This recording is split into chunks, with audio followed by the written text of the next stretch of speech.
All right, so today I kind of wanted to go over a quick-ish overview of my general purpose rifle. This is a lead and steel JAG, or just as good, 16-inch AR-15 chambered in 5.56. I don't want to call this quite a review because it's relatively low round count. I only have about like 12, 1300-ish rounds through it. I have shot a competition with it.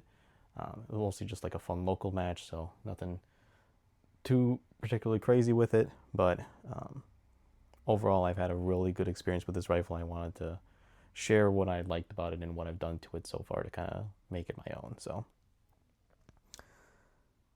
So again, this is a 16-inch gun, so not exactly a small rifle in its current configuration with my stock extended to my length of pull, which is around like 13 inches or so, kind of like that A1 stock like length of pull, and the 5.56K at the end. This is about a 39-inch gun in overall length. It is a fairly heavy gun, or I should say maybe it's not an especially light gun at right around 10 pounds, or just shy of that really. So for all intents and purposes, it's a 10-pound gun, so not exactly a light, living up to the lightweight nature of what you might expect out of an AR-15. But for as much stuff that I've put on it, still decently portable. So kind of working from the front, or kind of giving another little bit of detail. Reliability has been great so far.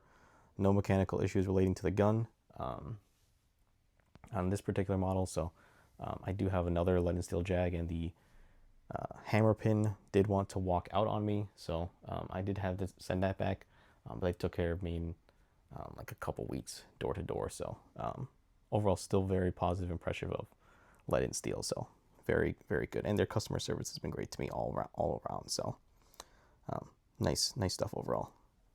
The receiver set is basically plain mil spec. They do have it here in their earth color, earth anodized color. A lot of the stuff that they had was mil spec on here, so you'll see a few other parts that I added on here to replace those. Just kind of give myself a little bit more nicer feeling touch points, but those are mostly accessories. They're definitely not necessary relative to making the gun work well. So the big thing one point that I will note is the enhanced bolt catch. So they do have a nicer bolt catch where the portion that you need to press in to lock the bolt back is enlarged and serrated similar to the top half of it. So I think wherever they source that is a great touch, and I would definitely want to get that on all of my rifles. So nice addition there. Along with that, the rest of the stuff that came on the gun that's still on the gun. This is their own version that they sourced from. This is a rail from Break Arms that they had customized. It definitely looks the part. It's got a nice design overall to it and feels really lightweight. So nice addition there. Also in kind of like a earth color as well. So you can definitely say that it definitely matches the 50 Shades of FDE overall. But I'm all for the higher quality of like higher durability that comes with like anodized parts and stuff, and I really kind of embrace the 50 Shades of FDE with this gun. So definitely worthwhile in my experience. So I'll kind of work from the back to the front. I'm a big B5 Systems fan, if you notice. So B5 Systems SOP mod stock. I just like this stock because I've felt it and it feels really like it gives me a nice cheek weld for when I need to present the gun. Definitely a nice use for that. I do have a Sub Rev Technologies bag rider. I haven't used that a whole lot. That's kind of this portion here to give me a nice surface to set a bag underneath the gun, but I haven't really used that a whole lot, so I definitely don't have like a strong impression of it, but I did throw that on just so that I could have the option to develop an opinion on it later on as I kind of do more shooting with the gun. So the rear does also have my sling QD, so flip this over. I just have your plain steel QD quick detach point for my sling. which in this case is an MS1 from Magpul. I really like the MS1. It's their padded sling in this case. This has been a new addition to the gun, so it's I've only really used it a handful of times so far, but the other sling that I had didn't have as much padding, and for my weight and size, I think the extra padding will make my life a little bit more comfortable if I'm walking around running and gunning with this configuration. So nice little addition there. Moving up to the front, I did swap out the buffer and spring. It was originally a carbine buffer and spring inside, and I swapped it for the Geisley H1 braided spring. So I got that so that I could eliminate the spring twang that comes with the standard mil-spec springs, and so far I really don't think it's made any noise that's noticeable to me. So I feel like that's a nice improvement with the suppressor. So definitely so far like that nice little touch. Grip, more furniture stuff. So I do have I'll just kind of get all the furniture out of the way. I do have the B5 Systems grip, pistol grip as well. I like their texture. I like their more vertical grip angle. Feels in my hand pretty nicely. I do have the version with the beaver tail, so for my hand it just feels pretty good to get underneath the grip pretty well there. So moving up from there, I did throw on the ASF 50Q from Forward Control Designs. It's definitely a pricey edition, but I really like that when I have my grip on the gun, if I have a proper grip on it, I don't have to break my grip in order to actuate the safety. So very, very nice addition there. And it's a short throw safety, so nice quick use as well. So and it is ambidextrous as well, so I can be able to use that still with my index finger on my left side if I need, or my right side if I need to, or use it with my left side thumb if I'm doing side transitions. So the trigger is stock from the gun. It is the ERCT2 from Lead and Steel. It comes in right around about 4 pounds, single stage, so definitely good for what I want it for. It definitely feels like I can shoot pretty fast with it. So I'm not particularly fast, but I can do 15 splits after a little bit of warm up, or definitely if I'm doing a build drill and stuff, cold and stuff, I can still stay like around like 0.20 splits and stuff. So fast enough for what I think I need it for right now. So I do also have the HRF Concepts Enlarge and Bagwell. I definitely don't think it's necessary, but it makes it look a little bit cooler in my opinion, and makes my reloads a little bit nicer. So definitely not necessary, but nice little piece. It didn't. If you have a little bit more money, I like to have it. So moving up to the charging handle. The charging handle is a Radian Raptor SD. I got this with the plan of having the suppressor. I don't think it's really affected me that much because I have a flow-through can, but the big thing I will say is that because it is an ambidextrous charging handle, I feel like I can manipulate it pretty easily now.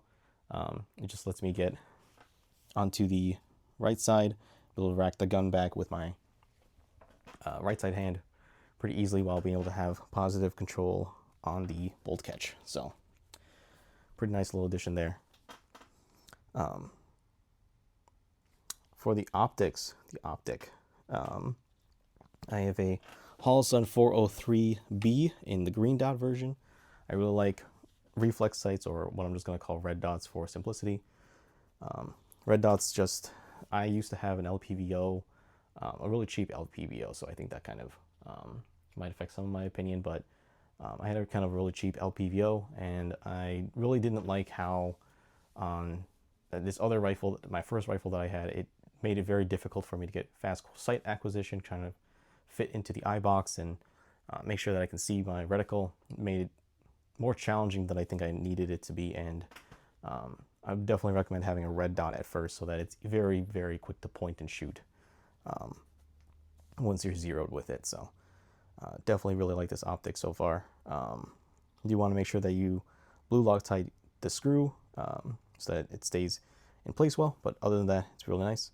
And then to kind of answer about the ARD, or the kill flash in the front, anti-reflective device, or kill flash as it's known as, I just have that as, like, I don't have it because of like tactical reasons or because I think it's going to get me killed in the streets. If I don't have it, this is purely so that, like, if I'm grabbing toward the gun or touching the gun at all, I don't touch that rear or touch that front optic and get it dirty. So still lets me see through it clearly, even though it has the honeycomb pattern, but it means that I don't have to clean my front element as much. So I do also have the Holosun HM3X, or H3, I think it's HM3X. It's a 3x magnifier, so it gives me a little bit more magnification out so that I can get some positive identification of my targets.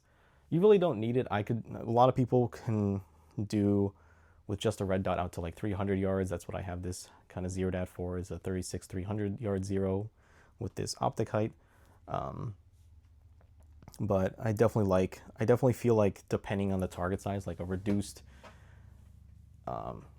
USPSA target on like that 12 by 20 inch size, if it's not painted in a super visible color, I like to have the magnification help me see out further and really give me more confidence that I'm like looking exactly what I should be shooting at. So nice little addition there. And what I like with the magnifier red dot combo is that, one, if I don't need the magnification, it's just a flip away and it's just out of my way, and I just can get to see the dot with no issue. The other side is that, being on a QD lever, I can just take this off. I don't have to worry about like losing zero on anything, and I can shave a little bit of weight, throw it on someone else's gun, whatever I need to do, let someone else look through it at distance, whatever kind of protocol you want to use that for. So yeah, nice little addition. I really like this optic combination there. So, and then finally I will also talk about quickly the MBUS 3 here. So this is my MBUS 3. So MBUS 3 rear sight. So I can use this once I flip my magnifier out of the way. Be able to get to my rear iron sight there, and I also have the front sight paired up with it over here, so I can just quickly get to that if I absolutely needed another sighting system without any muss or fuss or anything else like that. I'm really not big on backup iron sights. I really threw them on there just so that I could have a talking point about them, but the only time I've shot with them, I zeroed them and I haven't touched them since. So that kind of sums up my thoughts on backup iron sights, but you know, I have them there just in case. So yeah. Going back to the sling on the front is held in with a fixed sling loop from a collaboration from Forward Control Designs and Rooftop Defense. I like this because I really want to emphasize to people that a light sling and optic are super critical to this gun, so much to the point that I don't want my sling to be able to detach from the front. I want it to stay with that upper as much as possible. So it is semi-permanently attached there. I have to, you know, unweave the sling out if I wanted to get that out, or I'd have to cut it or something like that if I was, you know, in your tactical power fantasy drama and stuff like that. So whereas in the back I can just QD it and then I'll be free if I need to. So, and then the sling is held in place with a Neomag sling holder. I forget the exact name, but it's just like a little magnetic sling loop that just holds down the sling so that it gets a little bit out of the way. So you can fold that up and then tuck that away. I just have it messily done for the camera, but you can kind of get the idea. So moving to the front, I have yet another B5 Systems piece. This is their forward grip. So I have it set in kind of like a reverse cant. So I have it so that there is a forward position on it. For me, this just helps me to get a nice grip, nice C-clamp style grip on it, so I can have more positive control over the gun. Not super necessary, but you know, it looks cool, so I threw that on there just in case, just for a little bit of extra extra flare. More importantly, I do want to talk about the light solution. So the Surefire 640 dual fuel turbo.